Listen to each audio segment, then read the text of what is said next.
وصحبه أجمعين ومن تبعهم بإحسان إلى يوم الدين. أما بعد، فقد قال الله عز وجل في كلامه المجيد وفرقانه الحميد: أعوذ بالله من الشيطان الرجيم. بسم الله الرحمن الرحيم. قل إن صلاتي ونسكي ومحياي ومماتي لله رب العالمين. وعن سهل بن سعد رضي الله عنه قال رسول الله صلى الله عليه وسلم: من صام يوم عرفة غفر له سنتين متتابعين. محترم و مکرم حاضرین جمعہ، عزیز طلباء، میں نے ابھی آپ کے سامنے قرآن مجید سے ایک آیت کی تلاوت کی ہے. اسی طرح پیارے نبی صلی اللہ علیہ وسلم کی مبارک زبان سے نکلی ہوئی ایک پیاری سی حدیث میں نے آپ کے سامنے پڑھی ہے. اس مناسبت سے آج میرا موضوع خطابت ہے عشر ذی الحجہ اور اس میں کیے جانے والے اعمال. معزز سامعین، اللہ تبارک و تعالیٰ نے ہمیں اور آپ کو اس مقصد کے لیے پیدا کیا کہ ہم اور آپ اللہ تبارک و تعالیٰ کی عبادت کریں، اللہ تبارک و تعالیٰ کی بندگی کریں، ان کی اطاعت میں اپنی زندگی گزاریں، اور ہماری اور آپ کی زندگی کا ایک ایک لمحہ اللہ تعالیٰ کی اطاعت میں، اللہ تعالیٰ کی فرما برداری میں، اللہ تبارک و تعالیٰ کی رضامندی میں ہماری ایک ایک لمحہ گزرے. حضرات، اللہ تبارک و تعالیٰ کا ہم پر بہت بڑا کرم ہے، بہت بڑا احسان ہے کہ اللہ تبارک و تعالیٰ ہماری اور آپ کی زندگی میں ایسے بہترین مواقع نصیب کرتا ہے، ایک ایسے موقع ہماری اور آپ کی زندگی میں عطا کرتا ہے جس میں اللہ تبارک و تعالیٰ کی عبادت کر کے کم مدت میں، کم ٹائم میں بہت سارے اجر و ثواب حاصل کر سکتے ہیں، بہت ساری نیکیاں کما سکتے ہیں، اور اللہ تبارک و تعالیٰ کو خوش کر سکتے ہیں، اللہ تبارک و تعالیٰ کو راضی کر سکتے ہیں، اور اسی طرح ہماری اور آپ کی گناہ کو، خطاؤں کو، غلطیوں کو اللہ تبارک و تعالیٰ سے معاف کرا سکتے ہیں. انہی حسین لمحوں میں سے، انہی حسین موقعوں میں سے ایک اہم موقع ہے عشر ذی الحجہ، یعنی ذی الحجہ کے پہلے 10 دن ذی الحجہ مہینے کے. قرآن و سنت کے اندر اس کی بڑی اہمیت اور بہت فضیلتیں آئی ہوئی ہیں. اللہ تبارک و تعالیٰ نے بھی ان ایام کی قسم کھائی ہے. اسی طرح حضرات، ان کی بہت ساری اہمیتیں ہیں، بہت ساری فضیلتیں ہیں. ان میں سے چند کا تذکرہ میں کر رہا ہوں. ان ایام کی، یعنی عشر ذی الحجہ، ماہ ذی الحجہ کے پہلے 10 دنوں کی ایک اہمیت یہ ہے، یہ ایام، یہ دن سال کے سارے دنوں سے، پورے سال کے سارے ایام سے سب سے افضل ترین اور سب سے بہترین ایام ہیں عشر ذی الحجہ. اور اس میں عمل کرنا دوسرے دنوں کے عمل کرنے سے زیادہ اللہ تبارک و تعالیٰ کے یہاں مقبول ہے، محبوب ہے. اللہ تبارک و تعالیٰ بہت زیادہ پسند کرتا ہے. نبی کریم صلی اللہ علیہ وسلم نے ارشاد فرمایا: افضل ایام الدنیا ایام العشر، یعنی عشر ذی الحجہ. نبی کریم صلی اللہ علیہ وسلم نے فرمایا تمام ایام میں، سال کے سارے دنوں میں سب سے بہترین اور سب سے افضل ترین دن عشر ذی الحجہ ہے، یعنی ذی الحجہ کے ابتدائی 10 دن ہیں. اسی طرح حضرات، اس کی اہمیت اس سے بھی اندازہ لگا سکتے ہیں. اللہ تبارک و تعالیٰ نے قرآن مجید کی وہ آخری آیت جس کو اللہ تبارک و تعالیٰ نے نازل کیا ہے، اور اسی آیت کے ذریعے سے اللہ تبارک و تعالیٰ نے دین اسلام کے مکمل ہونے کا اعلان بھی کیا ہے. وہ آیت بھی اللہ تبارک و تعالیٰ نے انہی 10 ایام میں سے کسی ایک دن میں نازل کیا ہے. اور وہ آیت ہے اللہ تبارک و تعالیٰ کا ارشاد ہے الیوم اکملت لکم دینکم واتممت علیکم نعمتی ورضیت لکم الاسلام دینا۔ حضرت عمر بن خطاب رضی اللہ تعالیٰ عنہ اس آیت کریمہ کے بارے میں بتاتے ہیں مجھے وہ دن بھی معلوم ہے جس دن یہ آیت کریمہ نازل ہوئی تھی، وہ جگہ بھی مجھے معلوم ہے جس جگہ پر یہ آیت کریمہ نازل ہوئی تھی۔ اللہ تبارک و تعالیٰ نے اس آیت کریمہ کو نازل کیا تھا۔ حضرت عمر بن خطاب رضی اللہ تعالیٰ عنہ فرماتے ہیں انی لا اعلم اليوم الذي نزلت فيه والمكان الذي نزلت فيه، مجھے وہ دن بھی معلوم ہے جس دن میں اللہ تبارک و تعالیٰ نے اس آیت کریمہ کو نازل کیا، اور جس جگہ میں اللہ تعالیٰ نے نازل کیا ہے وہ جگہ بھی مجھے معلوم ہے۔ نزلت على رسول اللہ صلی اللہ علیہ وسلم بعرفات فی یوم جمعہ۔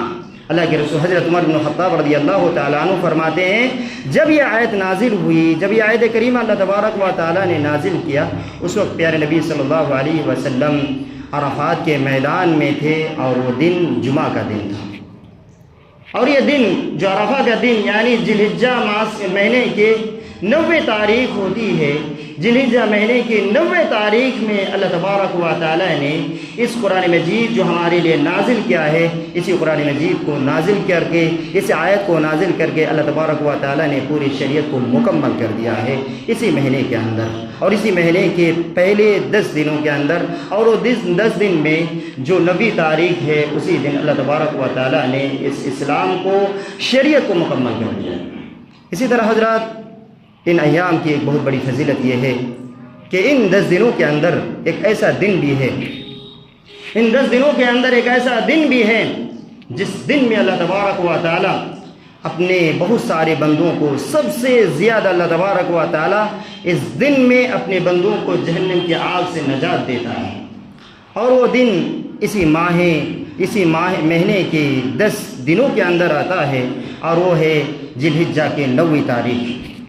پیارے نبی صلی اللہ علیہ وسلم نے فرمایا، حضرت عائشہ رضی اللہ تعالی عنہ سے یہ حدیث مروی ہے، پیارے نبی صلی اللہ علیہ وسلم نے فرمایا ما من یوم اکثر ان یعتق اللہ فیہ عبدا من یوم عرفہ۔ اللہ کے رسول صلی اللہ علیہ وسلم نے فرمایا کہ سب سے زیادہ اللہ سبحانہ و تعالی جس دن میں اپنے بندوں کو سب سے زیادہ جہنم کی آگ سے نجات دیتا ہے، وہ دن یوم عرفہ کا دن ہے، اور وہ عرفہ کا دن بھی اسی ذی الحجہ مہینے کے 10 دنوں کے اندر آتا ہے۔ حضرات اسی طرح اس دن کی ایک بہت بڑی فضیلت اور بہت بڑی اہمیت یہ ہے کہ ان دنوں کے اندر ایک ایسا بھی دن ہے جو تمام اہل علم کے نزدیک یہ دن تمام دنوں کے اندر 365 دنوں کے اندر سب سے بہترین دن ہے، اور وہ دن ماہ ذی الحجہ کے 10ویں دن ہوتے ہیں، 10ویں تاریخ ہوتی ہے۔ نبی کریم صلی اللہ علیہ وسلم نے فرمایا اعظم الایام عند اللہ عز وجل یوم النحر و یوم القر۔ اللہ کے رسول صلی اللہ علیہ وسلم نے فرمایا اللہ تبارک و تعالیٰ کے نزدیک سب سے عظیم دن اور عظمت والا دن یہ دن قربانی کا دن ہوتا ہے، اور قربانی کا دن بھی اسی ماہ کے 10 دنوں کے اندر آتا ہے۔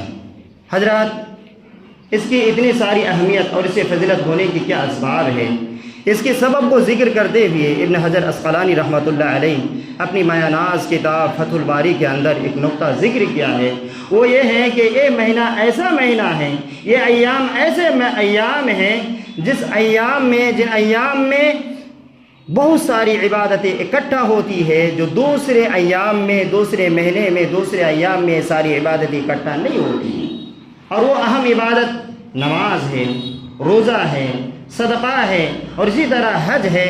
اس طرح کی عبادت اور دوسرے ایام میں، دوسرے دنوں میں ایک جگہ اکٹھا نہیں ہوتی ہے، ولا يتعطى ذلك من غیری، اس کے علاوہ اور دوسرے دنوں میں نہیں آتی۔ حضرات جب ہم کو معلوم ہو گیا کہ یہ ایام یعنی ذی الحجہ کے پہلے 10 دن کی اتنی بڑی اہمیت ہے، فضیلت ہے، یہاں تک کہ تمام دنوں کے اندر سب سے بہترین اور سب سے افضل ترین دن ہے، اس میں کوئی بھی کام اگر اللہ تبارک و تعالیٰ کی رضامندی کی وجہ سے، اللہ تعالیٰ کی رضامندی کی خاطر کیا جائے تو اللہ تبارک و تعالیٰ عمل کرنے کی وجہ سے نیکیوں کو بہت زیادہ بڑھاتا ہے، اللہ تبارک و تعالیٰ اور زیادہ عطا کرتا ہے۔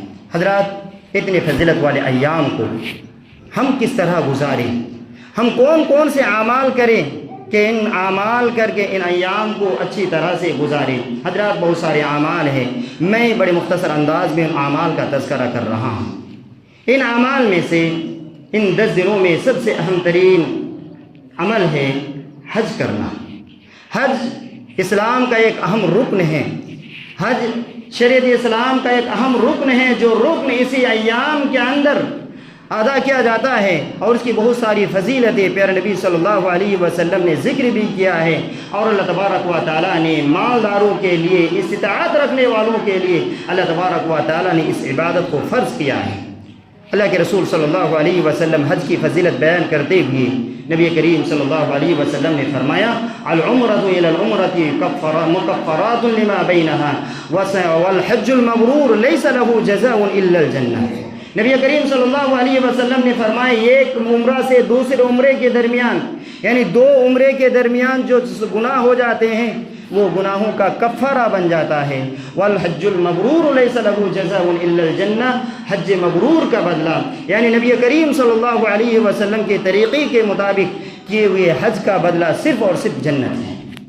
اسی طرح پیارے نبی صلی اللہ علیہ وسلم نے حج کی دوسری فضیلت تذکرہ ذکر کرتے ہوئے نبی کریم صلی اللہ علیہ وسلم نے فرمایا من حج هذا البيت فلم يرفث ولم يفسق رجع كما ولدته امه۔ اللہ کے رسول صلی اللہ علیہ وسلم کہتے ہیں جو شخص بیت اللہ کا حج کرتا ہے، جو شخص اس گھر کا یہ حج کرتا ہے اور حج کرتے ہوئے گناہوں کا ارتکاب نہیں کرتا، بے حیاؤں سے، گناہوں کے کام سے دور رہتا ہے، وہ لوٹ کر اس حالت میں آتا ہے جس طرح ایسا لگتا ہے کہ اس کی امی نے آج ہی جنا ہو۔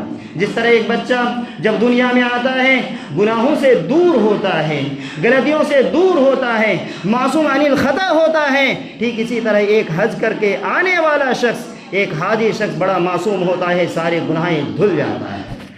حضرات اس مہینے کا ایک دوسرا بہت اہم عمل کہ اس ایام کے اندر، ان دنوں کے اندر روزہ رکھا جائے، روزہ رکھنے کے اہتمام کیا جائے۔ پیارے نبی صلی اللہ علیہ وسلم ان 1 سے لے کر 9 دنوں تک اللہ کے رسول صلی اللہ علیہ وسلم روزہ رکھا کرتے تھے۔ پیارے نبی صلی اللہ علیہ وسلم کے ازواج مطہرات میں سے کسی نے روایت کیا کان النبی صلی اللہ علیہ وسلم یصوم 9 ذی الحجہ، کہ نبی کریم صلی اللہ علیہ وسلم ماہ ذی الحجہ کے پہلے 9 دن کا روزہ رکھا کرتے تھے۔ خاص کر کے پیارے نبی صلی اللہ علیہ وسلم نے اس ماہ کے 9 تاریخ کو روزہ رکھنے کی خاص فضیلت بیان کیا ہے، اور اس کی بہت ساری فضیلت اللہ کے رسول صلی اللہ علیہ وسلم نے ذکر کیا۔ اگر کوئی شخص یوم عرفہ کے دن یعنی ذی الحجہ کے 9 تاریخ کو روزہ رکھتا ہے تو ایک روزہ رکھنے کی وجہ سے اللہ تبارک و تعالیٰ اس کے اگلے اور پچھلے 2 سال کے گناہوں کو معاف کر دیتا ہے۔ حضرت سہل بن سعد رضی اللہ تعالیٰ عنہ سے وہ روایت مروی ہے، پیارے نبی صلی اللہ علیہ وسلم نے فرمایا من صام یوم عرفہ غفر له 2 متتابعین۔ نبی کریم صلی اللہ علیہ وسلم نے فرمایا جو شخص یوم عرفہ کا روزہ رکھتا ہے یعنی ذی الحجہ کے 9 تاریخ کا روزہ رکھتا ہے تو اس کے 2 سال کے گناہوں کو بخش دیا جاتا ہے، 2 لگاتار سال کے گناہوں کو معاف کر دیا جاتا ہے۔ حضرت ابو قتادہ رضی اللہ تعالیٰ عنہ سے مروی ہے، وہ کہتے ہیں نبی کریم صلی اللہ علیہ وسلم کو عرفہ کے دن کے روزے کے بارے میں پوچھا گیا تو اللہ کے رسول صلی اللہ علیہ وسلم نے جواب دیا یکفر السنۃ الماضیہ والباقیہ۔ یہ اللہ کے رسول صلی اللہ علیہ وسلم نے بیان کیا کہ 1 سال پچھلے اور 1 سال آئندہ یعنی مستقبل کے 1 سال کے گناہ کو معاف کر دیا جاتا ہے۔ اسی طرح پیارے نبی صلی اللہ علیہ وسلم نے ایک اور روایت میں ذکر کیا ہے صوم یوم عرفہ احتسب علی اللہ ان یکفر السنۃ التي قبلہ والتي بعدہ۔ اللہ کے رسول صلی اللہ علیہ وسلم فرماتے ہیں میں اللہ تبارک و تعالیٰ سے عرفہ کے روزے کے بارے میں اللہ تبارک و تعالیٰ سے مجھے امید ہے، مجھے اللہ تبارک و تعالیٰ سے امید ہے کہ اللہ تبارک و تعالیٰ 1 سال پہلے اور 1 سال بعد کے گناہوں کو معاف کر دیتا ہے۔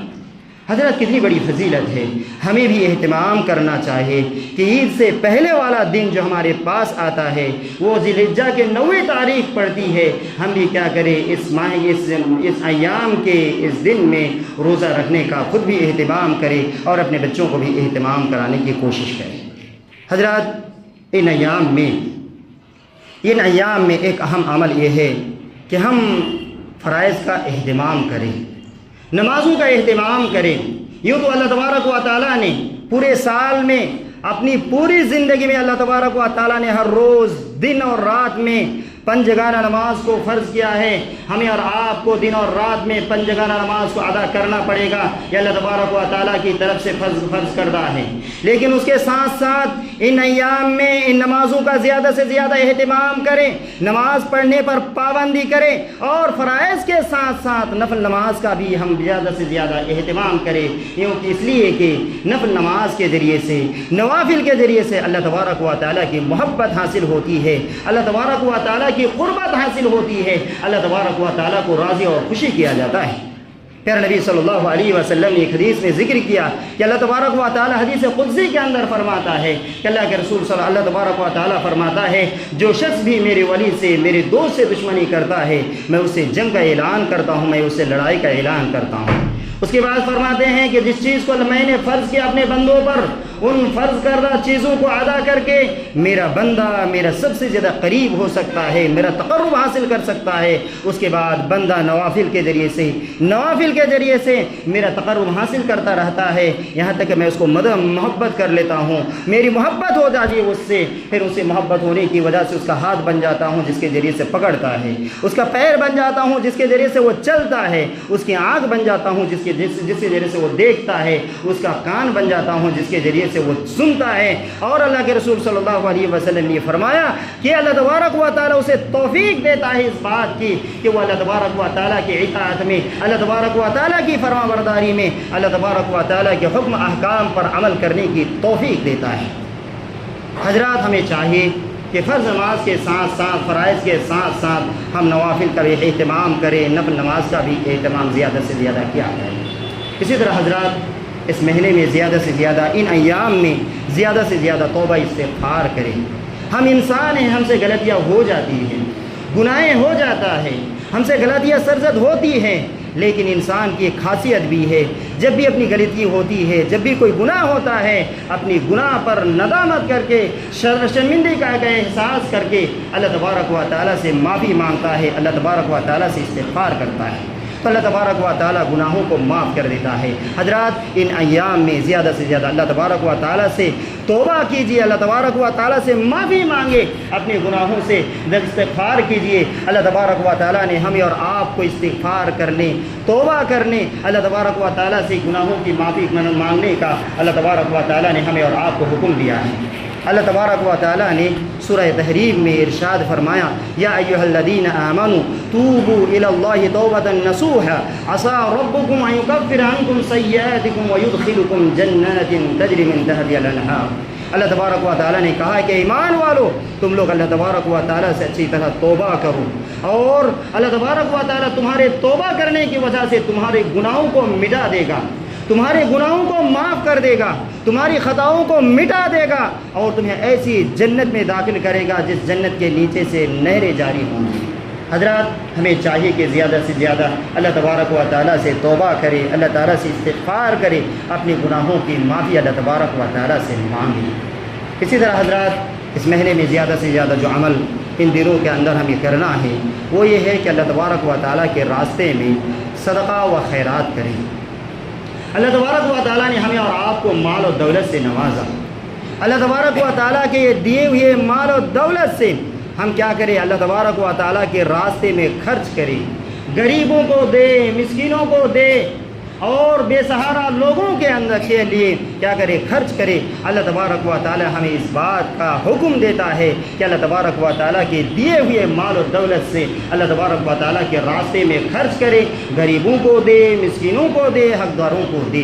اللہ تبارک و تعالیٰ نے قرآن مجید کے اندر ارشاد فرمایا، یا ایھا الذین آمنوا انفقوا مما رزقناکم من قبل ان یأتی یوم لا بیع فیہ ولا خلة ولا شفاعة والکافرون هم الظالمون۔ اللہ اللہ تبارک و تعالیٰ نے ارشاد فرمایا کہ تم لوگ اللہ تبارک و تعالیٰ کے راستے میں اللہ تبارک و تعالیٰ کے راستے میں خرچ کیا کرو اس دن کے آنے سے پہلے جس دن کوئی تجارت نہیں ہوگی، جس دن کوئی سفارش کرنے والا نہیں ہوگا، جس دن تمہارا مال و دولت کوئی کام نہیں آنے والا ہوگا۔ اس دن کے آنے سے پہلے اپنے مال کو، اپنی اپنی دولت کو اللہ تبارک و تعالیٰ کے راستے میں بھی خرچ کرتے رہو۔ اللہ تبارک و تعالیٰ نے ہمیں اور آپ کو زیادہ سے زیادہ خرچ کرنے، صدقات و خیرات کرنے کا حکم دیا ہے۔ حضرات، صدقہ و خیرات کرنے سے انسان کا مال گھٹتا نہیں ہے، انسان کا مال بڑھتا رہتا ہے۔ ہمارے نظر میں گھٹتی ہوگی، لیکن اللہ تبارک و تعالیٰ کے نبی جناب محمد رسول اللہ صلی اللہ علیہ وسلم نے فرمایا صدقات و خیرات کرنے سے انسان کا مال بڑھتا ہے، انسان کے مال کے اندر بڑھوتری ہوتی ہے۔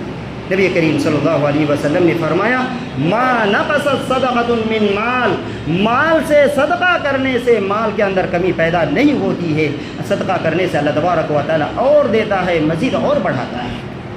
تو ہمیں بھی چاہیے ان ایام میں اور اپنی پوری زندگی میں صدقات و خیرات زیادہ سے زیادہ کریں۔ اسی طرح حضرات، ان ایام میں ایک اہم عمل جو آتا ہے اس یعنی عشر ذی الحجہ کے آخری دن یعنی 10ویں تاریخ کو جو ایک نیا دن آتا ہے جسے ہمیں اور آپ قربانی کے نام سے جانتے ہیں۔ یہ ایسی عبادت ہے جس کے ذریعے سے اللہ تبارک و تعالیٰ کا تقرب حاصل ہوتا ہے۔ یہ ایسی عبادت ہے جس کے ذریعے سے اللہ تبارک و تعالیٰ کی رضامندی اور اللہ تبارک و تعالیٰ کی خوشنودی کو حاصل کیے جا سکتے ہیں۔ اور اس کی اہمیت کا اندازہ آپ اس بات سے لگا سکتے ہیں کہ اللہ تبارک و تعالیٰ نے قرآن مجید کے مختلف مقامات پر نماز جیسی اہم عبادت کے ساتھ اللہ تبارک و تعالیٰ نے قربانی کرنے کا بھی حکم دیا ہے۔ اللہ تبارک و تعالیٰ نے ارشاد فرمایا اِنَّا أَعْطَيْنَاكَ الْكَوْثَرَ فَصَلِّ لِرَبِّكَ وَانْحَرْ إِنَّ شَانِئَكَ هُوَ الْأَبْتَرُ۔ اللہ تبارک و تعالیٰ نے کہا کہ محمد میں نے تمہیں کوثر عطا کیا، فَصَلِّ لِرَبِّكَ وَانْحَرْ، تو اپنے پروردگار کے لیے، اپنے رب کے لیے نماز پڑھ اور نماز کے ساتھ ساتھ قربانی بھی کر۔ اسی طرح اللہ تبارک و تعالیٰ نے یہ دوسری آیت کے اندر اللہ تعالیٰ نے ارشاد فرمایا قل ان صلاتي ونسكي ومحياي ومماتي لله رب العالمین۔ اللہ تبارک و تعالیٰ نے نبی کریم صلی اللہ علیہ وسلم کو مخاطب کرتے ہوئے کہا اے نبی تم کہہ دو کہ میری نماز، میری قربانی، میرا جینا، میرا مرنا سب کچھ اللہ تبارک و تعالیٰ کے لیے ہے۔ اسی طرح پیارے نبی صلی اللہ علیہ وسلم جب تک مدینے کے اندر رہے 10 سال تک نبی کریم صلی اللہ علیہ وسلم قربانی کرتے رہے۔ اسی طرح صحابہ کرام رضوان اللہ اجمعین کرتے رہے، سلف صالحین رحمہ اللہ بھی کرتے رہے۔ اللہ کے رسول صلی اللہ علیہ وسلم کے بارے میں آتا ہے ضحى رسول اللہ صلی اللہ علیہ وسلم والمسلمون، نبی کریم صلی اللہ علیہ وسلم نے قربانی کی اور مسلمانوں نے بھی قربانی کی۔ اقام رسول اللہ صلی اللہ علیہ وسلم بالمدینہ 10 سنین یضحی، اللہ کے رسول صلی اللہ علیہ وسلم مدینہ منورہ میں 10 سال رہے اور 10 سال تک نبی کریم صلی اللہ علیہ وسلم قربانی کرتے رہے۔ آپ بھی قربانی کیے، مسلمانوں نے بھی قربانی کی۔ اسی طرح پیارے نبی صلی اللہ علیہ وسلم نے لوگوں کو قربانی کرنے کی تاکید کی کہ قربانی کریں۔ کہتا کہ اللہ کے رسول نے فرمایا جو لوگ استطاعت رکھتا ہے، جو لوگ قربانی دینے کی طاقت رکھتا ہے وہ قربانی کرے۔ استطاعت ہونے کے باوجود بھی، قربانی کرنے کی طاقت ہونے کے باوجود بھی اگر قربانی نہیں کرتا ہے، اللہ کے رسول صلی اللہ علیہ وسلم نے اس کے لیے بہت بڑی وعید سنائی ہیں، بہت بڑی دھمکی سنائی ہیں۔ پیارے نبی صلی اللہ علیہ وسلم نے فرمایا من وجد ساعة لأن يضحي فلم يضحي فلم يحضر مصلانا، اللہ کے رسول صلی اللہ علیہ وسلم نے فرمایا جو شخص قربانی کرنے کی طاقت رکھتا ہے، قربانی کرنے کی استطاعت رکھتا ہے پھر بھی قربانی نہیں کرتا، فلا يحضر مصلانا، تو ایسا شخص ہماری عیدگاہوں میں نہ آئے، ایسے شخص ہماری عید میں نہ آئے، نماز پڑھنے کے لیے عیدگاہ کی طرف نہ آئے۔ کتنی بڑی تاکید ہے۔ اللہ کے رسول صلی اللہ علیہ وسلم نے ہمیں اور آپ کو قربانی کرنے کا حکم دیا ہے۔ حضرات ہمیں اور آپ کو قربانی کرنا ہے۔ قربانی کن جانوروں سے کریں؟ قربانی کن جانوروں سے کریں؟ اللہ تبارک و تعالیٰ نے جن جانوروں سے قربانی کرنے کا حکم دیا ہے اس کا تذکرہ کرتے ہوئے اللہ تبارک و تعالیٰ نے فرمایا من بہیمۃ الانعام، بہیمۃ الانعام سے کرنا ہے اور ان میں سے کئی جانور شامل ہے۔ اسی طرح اونٹ، گائے، بھیڑ اور بکرا، اسی طرح کئی جانور اس آیت کریمہ کے اندر شامل ہے۔ حضرات قربانی کے لیے جن جانور کا ہم سلیکشن کریں وہ جانور کیسا ہونا چاہیے؟ یہ جانور بڑا موٹا تازہ ہونا چاہیے، بہت اچھا ہونا چاہیے، اور ہر طرح کے عیب سے پاک ہونا چاہیے۔ یہاں تک کہ پیارے نبی صلی اللہ علیہ وسلم نے ایک حدیث میں کئی عیوب کا تذکرہ کیا ہے کہ جن عیوب کے رہتے ہوئے قربانی نہیں کی جا سکتی۔ نبی کریم صلی اللہ علیہ وسلم نے فرمایا اربع لا تجوز فی الاضاحی، چار چیزیں، جس چار صفات ایسی ہیں جس جانور کے اندر پائی جائے گی وہ جانور قربانی نہیں کی جا سکتی۔ العوراء بین عورہا، ایک لنگڑا جو جس کا لنگڑا پن بڑا ظاہر ہو، دکھائی دے رہی ہو۔ والمریضۃ بین مرضھا، بالکل بیمار ہے اور اس کی بیماری ظاہر ہے، دکھائی دے رہی ہے۔ اسی طرح فرماتے ہیں العرجاء بین عرجھا، وہ کانا جانور، ایسے کانا جانور جس کی کانا پن بالکل واضح ہیں، اور اسی طرح اتنا پتلا اور دبلا نہ ہو جس کے اندر گوشت اور پوست بہت کم ہو۔ تو اس حدیث سے پتہ چلتا ہے کہ جن جانور کو ہم اور آپ قربانی کریں ان عیوب سے پاک ہو، ان طرح کے نقائص سے بالکل پاک ہو، اور ان عیوب کو پائے جانے سے ایسے جانور قربانی نہیں دی جا سکتی۔ حضرات، اسی طرح قربانی کے لیے جانور ہمارے ایسا ہو کہ جانور دو دانتا ہو۔ پیارے نبی صلی اللہ علیہ وسلم نے فرمایا لا تذبحوا الا مسنہ، تم لوگ دو دانتا جانور کیا کرو، ذبح کیا کرو۔ حضرات، اسی طرح ایک مسئلہ آتا ہے کہ ایک جانور میں ایک بکری یا ایک بکرا ایک پورے پریوار کی طرف سے کفایت ہو جاتی ہے۔ ایک جانور، ایک دمبا یا ایک بکرا یا بکری اپنے پورے پریوار کی طرف سے، پورے فیملی کی طرف سے کفایت کر جائے گی۔ ہر ایک فرد کی طرف سے، ہر ایک شخص کی طرف سے قربانی کرنا ضروری نہیں ہے۔ جس طرح حضرات ہمارے گھر میں اور آپ کے گھر میں ایک فیملی میں ہم لوگ رہتے ہیں، باپ ہے، ماں ہیں، اور اسی طرح کئی بیٹے ایک ساتھ رہتے ہیں اور ایک ہی ساتھ کھاتے پیتے ہیں، ایک ہی جگہ ہمارا کھانا بنتا ہے، ہمارا گارجین، ہمارا سرپرست بھی ایک ہے، اور ساری ذمہ داری وہی رہتی ہے۔ تو ایک شخص، یعنی وہ شخص قربانی کرنے سے گھر کے تمام افراد کی طرف سے یہ قربانی کفایت کر جائے گی۔ ہمارے سماج میں ہو سکتا ہے یہ بات رائج ہو کہ فلاں سال فلاں بیٹے کے نام، فلاں سال فلاں بیٹے کا نام یا قربانی۔ حضرات، یہ بات درست نہیں ہے۔ اس مسئلے میں سب سے زیادہ راجح اور سب سے بہترین مسئلہ یہ ہے کہ ایک بکرا یا ایک بکری یا ایک ہی دمبا سے یہ گھر کے پورے فیملی کی طرف سے کافی ہو جائے گی۔ اس کی دلیل حضرت عطا بن یسار رحمۃ اللہ علیہ، حضرت ابو ایوب انصاری رضی اللہ تعالیٰ عنہ سے سوال کیا۔ انہوں نے کہا کہ میں نے ابو ایوب انصاری رضی اللہ تعالیٰ عنہ سے کہا کہ ابو ایوب انصاری بتاؤ، پیارے نبی صلی اللہ علیہ وسلم کے زمانے میں قربانیاں کیسے ہوا کرتی تھیں؟ تو انہوں نے کہا کان الرجل یضحی بالشاۃ عنہ وعن اہل بیتہ فیقولون۔ تو انہوں نے کہا کہ پیارے نبی صلی اللہ علیہ وسلم کے زمانے میں ایک آدمی ایک بکری قربانی دیتا تھا اپنی طرف سے اور اپنے پورے فیملی کی طرف سے، اپنے پورے گھر والوں کی طرف سے، فیقولون، تو وہ کیا کرتے تھے؟ کھاتے تھے۔ تو اس سے پتہ چلتا ہے ایک دمبا، ایک بکرا، ایک بکری پورے فیملی کی طرف سے کافی ہو جائے گی۔ ہر فرد کی طرف سے، ہر ایک شخص کی طرف سے قربانی دینا ضروری نہیں ہے۔ لیکن اللہ تعالیٰ نے اگر آپ کو مال و دولت سے نوازا ہے تو آپ دیجیے، جتنا چاہے تو آپ دے سکتے ہیں۔ اسی طرح حضرات گائے کا مسئلہ آتا ہے۔ ایک گائے کے مسئلے میں کتنے لوگ شامل ہوں گے؟ اس میں 7 افراد نہیں، 7 فیملی کی طرف سے وہ جانور قربانی کے لیے کافی ہو جائے گی۔ ابن باز رحمۃ اللہ علیہ سے سوال کیا گیا تو ابن باز رحمۃ اللہ علیہ نے یہی جواب دیا کہ پیارے نبی صلی اللہ علیہ وسلم کے زمانے میں بھی یہ گائے میں 7 طرح کے 7 افراد، یعنی 7 فیملی کے لیے کافی ہو جاتی تھی، اسی طرح کرتے آئے تھے۔ پیارے نبی صلی اللہ علیہ وسلم نے فرمایا البقرۃ عن 7، یہ گائے 7 افراد کی طرف سے، 7 فیملی کی طرف سے۔ اسی طرح حضرات قربانی کا وقت کیا ہے؟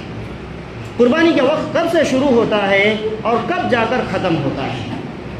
تو قربانی کا وقت عید الاضحیٰ کی نماز کے بعد شروع ہوتا ہے اور اس کا آخری دن یہ ماہ ذی الحجہ کی 13ویں تاریخ کے شام تک، یعنی عید الاضحیٰ کے 3 دن تک، عید الاضحیٰ کے بعد سے مزید 3 دن تک شام تک کیا کر سکتے ہیں؟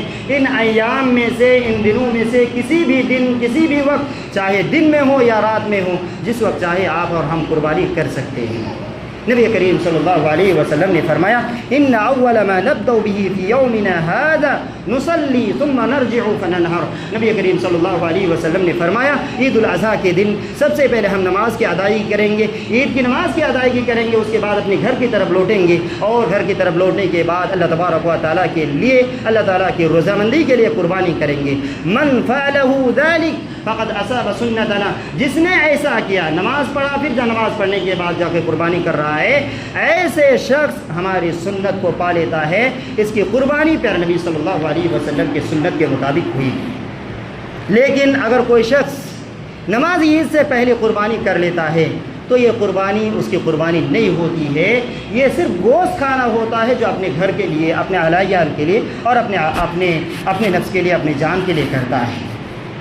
اسی طرح حضرات یہ قربانی یاد رکھیں، یہ جو ہم اور آپ قربانی کریں، یہ قربانی کسی انسان کو دکھانے کے لیے نہیں، اپنی شہرت کے لیے نہیں، اس لیے نہیں کہ لوگ میرا نام کریں، سماج کے اندر ہمارا چرچا ہو، لوگوں کے اندر میری شہرت بڑھے، ایسا نہیں. یہ قربانی ہماری اور آپ کی صرف اور صرف اللہ تبارک و تعالیٰ کی رضامندی کے لیے ہونی چاہیے. ہم اور آپ قربانی اسی لیے کریں کہ اللہ تبارک و تعالیٰ ہم سے راضی ہو جائے، اللہ تبارک و تعالیٰ ہم سے خوش ہو جائے، نہ کہ دنیا کی شہرت کی طلب میں. اللہ تبارک و تعالیٰ نے ذکر کیا ہے قربانی کا مقصد، قربانی کے مقصد کیا ہے کہ اللہ تبارک و تعالیٰ کا تقوی حاصل کرنا ہے. یہ گوشت، یہ خون اللہ تبارک و تعالیٰ کے پاس پہنچتا نہیں ہے بلکہ ہمارا تقوی پہنچتا ہے. تو قربانی کا مقصد اللہ تبارک و تعالیٰ کو راضی کرنا، اللہ تبارک و تعالیٰ کا تقوی ہمارے دل میں آنا ہے. اللہ تبارک و تعالیٰ نے فرمایا لن ینال اللہ لحومها ولا دماؤها ولکن ینالہ التقوی. اللہ تبارک و تعالیٰ کے پاس اس کا گوشت، اس کا خون نہیں پہنچتا ہے بلکہ اللہ تبارک و تعالیٰ کے پاس اس کا تقوی پہنچتا ہے. نبی کریم صلی اللہ علیہ وسلم نے فرمایا ان اللہ لا ينظر الى صورکم ولا اجسامکم ولکن ينظر الى قلوبکم. اللہ تبارک و تعالیٰ تمہارے چہرے کی طرف نہیں دیکھتا، اللہ تعالیٰ تمہارے جسم کی طرف نہیں دیکھتا ہے بلکہ اللہ تبارک تعالیٰ تمہارے دلوں کی طرف دیکھتا ہے. حضرات اسی طرح ان ایام میں بہت سارے اعمال ہیں، وقت اس کے لیے بولنے کے لیے بہت وقت کی درکار ہے. مناسب اور نہیں سمجھتا کہ میں آپ کے سامنے اور زیادہ بولوں. بس اللہ تبارک و تعالیٰ سے اسی امید کے ساتھ اللہ تبارک و تعالیٰ سے دعا کرتا ہوں کہ اللہ رب العالمین جو بات کہی اور سنی جاتی ہے اللہ تبارک و تعالیٰ کما حق کا ہوں ان باتوں کے اندر، ان باتوں پر ہمیں اور آپ کو عمل کرنا